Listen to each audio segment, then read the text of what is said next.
Meus amados irmãos, que a graça e a paz do nosso Senhor Jesus Cristo estejam sobre as vossas vidas. Que bom tê-lo aqui mais uma vez. Não se esqueça, né? Mais uma vez eu pedir aqui de se inscrever no canal, deixar o seu like, comenta aí qualquer coisa. Tenho andado muito feliz com Deus, pois o nosso canal só tem crescido. Meus queridos, gostaria de falar aqui para vocês, né? Que nós, se você é novo no canal e não sabia, nós postamos os tópicos separadamente, tá bom? Então eu já postei o primeiro tópico. Nós hoje vamos abordar o segundo tópico. Então, se você não assistiu ainda o primeiro tópico, eu vou deixar aqui o link na descrição, clica lá e assista o primeiro tópico, pois nós falamos no primeiro tópico sobre corpo, propriedade e habitação divina. E hoje nós vamos falar sobre o segundo tópico, quando nós vamos falar sobre o corpo como tabernáculo de Deus. Seja muito bem-vindo ao nosso canal, eu sou o professor Wilson. Escola Bíblica Dominical, aprendendo a palavra de Deus. Meus amados, nós estamos estudando a lição número 4, 26 de outubro de 2025, onde nós estamos abordando o seguinte tema: o corpo como templo do Espírito Santo de Deus. O corpo como templo. O segundo subtópico, nós vamos falar o corpo como tabernáculo. E o primeiro subtópico, aliás, o segundo tópico, e o primeiro subtópico do segundo tópico, nós vamos falar sobre portador da presença. Uma das figuras aplicadas ao corpo no Novo Testamento é o tabernáculo. Paulo e Pedro usam essa linguagem metafórica. Estamos neste tabernáculo. 2 Coríntios capítulo 5, versículo 4. Brevemente hei de deixar este meu tabernáculo. 2 Pedro capítulo 1, versículo 14.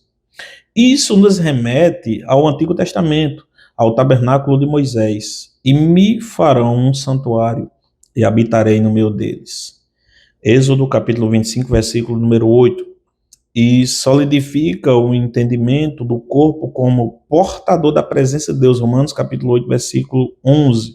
O Todo-Poderoso decidiu viver em nós numa tão frágil habitação. Nós vamos ver a questão do tabernáculo aqui. Quando Deus ele fala para Moisés que iria criar o tabernáculo, que Moisés levantasse o tabernáculo, ele disse: levantem um tabernáculo para que eu habite no meio do meu povo. Deus, ele quis, né, e habitou no meio do seu povo. Então o apóstolo Paulo e o apóstolo Pedro, ele faz questão de nos apresentar o nosso corpo como o tabernáculo de Moisés, dando um exemplo, né, uma mensagem metafórica de que nós somos, usando essa metáfora, né, de que nós somos o templo e a morada e a habitação de Deus. Então, meus queridos e amados irmãos, nós temos aqui as referências bíblicas e nós vamos ler, tá bom, essas referências para abranger melhor o nosso conhecimento.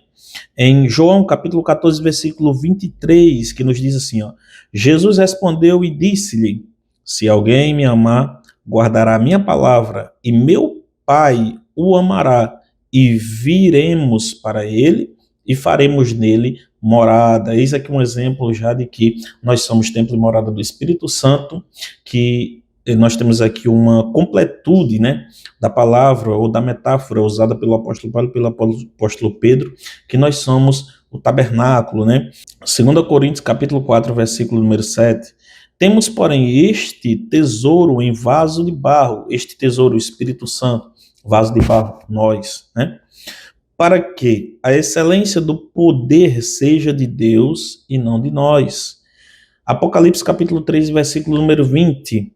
Eis que estou à porta e bato. Se alguém ouvir a minha voz e abrir a porta, entrarei até ele e com ele cearei e ele comigo, né? Ou seja, templo, morada, nós somos templo e morada do Espírito Santo de Deus. Nós vamos ver, meus queridos e amados irmãos, a palavra de Deus, o apóstolo João, escrevendo o seu evangelho, dizendo assim: no princípio era o Verbo, e o Verbo estava com Deus, e o Verbo era Deus, e o Verbo se fez carne e habitou entre nós. A palavra habitou ali no original é tabernaculou, ou seja, fez morada entre nós. Ali o apóstolo João está falando de quando Jesus, como Deus, habitou no meio do seu povo. E mais lá na frente ele faz questão de apresentar todo o seu livro Jesus como Deus, e então ele fala no capítulo número 14, quando Jesus ele faz a promessa de que enviaria o Consolador, quando ele iria e habitaria em nós como o Consolador, do Divino Espírito Santo. Então nós vemos, né, sobre os dois aspectos, né, da dimensão daquela palavra, né, não sabeis vós, meus queridos irmãos, aqui, quando Jesus estava entre os seus discípulos, nós temos a presença do Espírito Santo diante deles, lado a lado com eles, presente com eles, e após a morte e a ressurreição de Jesus Cristo, nós temos o Espírito Santo habitando dentro deles, dos discípulos, e isso inclui a nós. Então, meus queridos e amados irmãos, a palavra de Deus, né, como essa metáfora apresentada pelo apóstolo João e pelo apóstolo Pedro, nos mostra e nos deixa claro e evidente de que nós somos templo e morada do Espírito Santo. O segundo subtópico, tabernáculo e tricotomia. Nós falamos, né, lá no primeiro tópico sobre a tricotomia humana. A analogia do tabernáculo reforça também o aspecto tricotômico do ser humano. Como assim, irmão Wilson? A composição em 3 partes, assim como a edificação feita no deserto.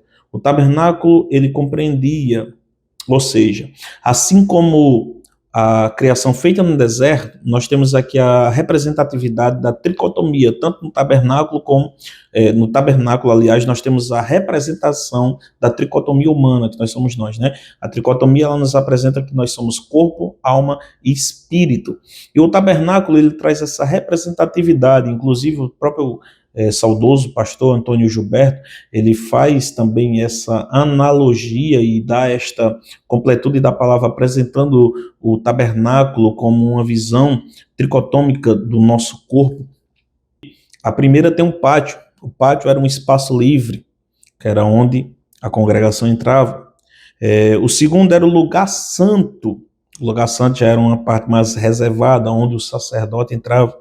E o terceiro era o lugar santíssimo, que era um espaço inteiro, único, coberto, separado apenas por um véu, onde ficava a arca do testemunho, né? A arca da aliança. Você vai ver aí na imagem, né, conforme você está vendo, a parte do pátio, né, onde o sacerdote oferecia o sacrifício. Você vai ver a parte do lugar santo e o lugar também mais adentro, onde havia a divisão do véu, chamado de lugar santíssimo. Então, meus queridos e amados irmãos, você vai ver aqui um exemplo claríssimo da visão tricotômica do tabernáculo, né? Por isso que o apóstolo Paulo também ele faz essa questão de apresentar, né, nós como um tabernáculo, né, o apóstolo Paulo e o apóstolo Pedro. E nós temos as referências bíblicas, Êxodo capítulo 26, versículo 33 e 27, versículo número 9. O que lembra a tênue divisão entre a alma e o espírito, Hebreus capítulo 4, versículo número 12, capítulo número 12. Quando o tabernáculo foi levantado, a glória do Senhor encheu completamente. Êxodo capítulo 40, versículo número 34, 35. Dá uma pausa, leia aí na sua Bíblia, tá bom? Assim é a presença do Espírito Santo na vida do crente. Enche-o em sua integralidade, corpo, alma e espírito. Efésios capítulo 13, versículo número 19, 5 e 18. Nós vamos ver que quando o tabernáculo ele é erguido, a glória do Senhor encheu todo o templo, não ficou só no pátio, não ficou só no lugar santo e não ficou só no lugar santíssimo, encheu todo o templo. Eis aqui um exemplo, uma clara evidência da ação do Espírito Santo sobre o nosso corpo, que ele age em toda a nossa integralidade, enche no corpo, enche na alma e enche no espírito. Por isso que quando nós somos cheios de Deus, o nosso intuito, o nosso interesse é sempre buscar mais a presença do Senhor e estar mais em sua presença. Isso se torna ainda mais evidente nas gloriosas experiências pentecostais. Nós vamos ver, né, as referências bíblicas, Atos capítulo 10, versículo 44 ao 46, 1 Coríntios capítulo 12, versículo número 7 e 11. Então nós vamos ver, né, as experiências pentecostais, como todos foram cheios, né? Nós vamos ver Atos capítulo número 2, tem um exemplo claro lá, né, de Pentecostes, estavam todos reunidos, e a Bíblia nos diz que todos foram cheios do Espírito Santo. Terceiro subtópico, um tabernáculo guiado. Outra lição espiritual que extrairmos da memória do tabernáculo é a importância de ter a presença de Deus como guia permanente e eficaz em nossa vida. Se a nuvem do Senhor que estava sobre o tabernáculo se levantava, os filhos de Israel caminhavam. Se não se levantava, permaneciam no mesmo lugar. Nós vamos ver isso em Êxodo capítulo 40, versículo número 36 ao 38. Ser sensível ao Espírito Santo nos livra de decisões e movimentos errados em nosso viver diário. Êxodo capítulo 33, versículo 15. É melhor seguir a nuvem, quer dia, quer noite. Números capítulo 9, versículo número 21. Então, olhando por este contexto, meus irmãos, é importante observarmos também que a nuvem, né, quando o povo sai do Egito, a Bíblia nos diz que de dia cobria uma coluna de nuvem e o seguia, e à noite era uma coluna de fogo e o seguia. E é interessante que essa coluna de fogo à noite é que à noite o frio no deserto é intenso. E para que eles não morressem de hipotermia, a nuvem, aquela coluna de fogo, os protegia, os aquecia, mas também protegia de animais ferozes que ali cercavam e rodeavam. E a coluna de nuvem, meus irmãos, de dia, os protegia do sol escaldante para que eles não morressem ali, não desfalecessem com o sol escaldante que é no deserto. Mas em meio a tudo isso, além de tudo isso, essas duas colunas os guiava pelos caminhos por onde eles tinham que passar. E a Bíblia nos fala que quando Moisés ele termina ali de construir o templo, o tabernáculo, a coluna de nuvem repousa sobre o tabernáculo, e quando a coluna se levantava, o povo entendia e sabia que a coluna ela ia os guiar, e assim eles seguiam para onde a coluna ia. E quando a coluna ela parava, aquela coluna de nuvem, eles paravam e habitavam ali naquele lugar. Então o escritor, né, da lição, pastor Silas Queiroz, ele conclui dizendo assim, esse terceiro subtópico: é melhor seguir a nuvem, quer de dia, quer de noite, ou seja, é melhor seguirmos a orientação do Espírito Santo de Deus, é melhor estarmos na presença do Espírito Santo de Deus, quer de dia, quer de noite, porque assim como aquela nuvem, aquela coluna de nuvem, aquela coluna de fogo servia para os guiar, também servia para os proteger. Então, esta nuvem ela ainda está nos nossos dias e em nossas vidas, tanto nos guiando como nos protegendo de tudo que há de vir sobre a nossa vida. Então, que nós não venhamos perder o foco e nem a direção desta nuvem. Meus queridos e amados irmãos, que Deus os abençoe. Foi muito bom tê-lo aqui neste segundo tópico. Não perca o próximo vídeo, que nós vamos falar sobre o terceiro tópico. Nós vamos falar sobre cuidando do templo do Espírito Santo, sobre os cuidados que nós temos que ter com o templo do Espírito Santo, que é o nosso corpo. Que Deus os abençoe. Até o terceiro tópico, em nome de Jesus.